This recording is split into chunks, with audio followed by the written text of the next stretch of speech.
नमस्कार जनता मागे जवाब को स्वागत। नंदाहांडी रे भालू आतंक पुणी कामुड़िला भालू। नवरंगपुर जिला नंदाहांडी सेक्शन रे थिबा एकम्बा गडुगुड़ा रास्ता रे भालू आक्रमण रे जने युवक गुरुतर होइथिबा खबर मिलिछि। गाँर दुई सचेतन युवक तुलाराम एवं घासीराम आहत युवकंकु नवरंगपुर जिला स्वास्थ्य केन्द्र रे चिकित्सा पाई नैछंती।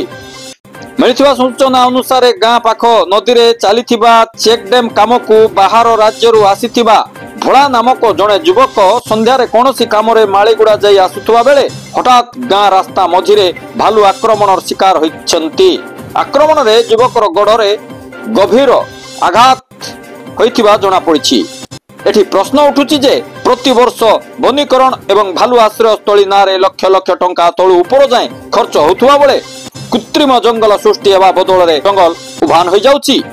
खाद्य अनुसरण रे गाँ मुहा जंगली जंतु केतबळे भालू आक्रमण रे मनुष्यर जीवन जाउछि तो आउ केतबळे मनुष्यर आक्रमण रे निरीह भालू। एमिति किछि जंगली राज कर्मचारी सरकार को विरोधी समालोचनार शिकार होतुबा जଣା पड़िछि। ब्यूरो रिपोर्ट जनता मागे जवाब।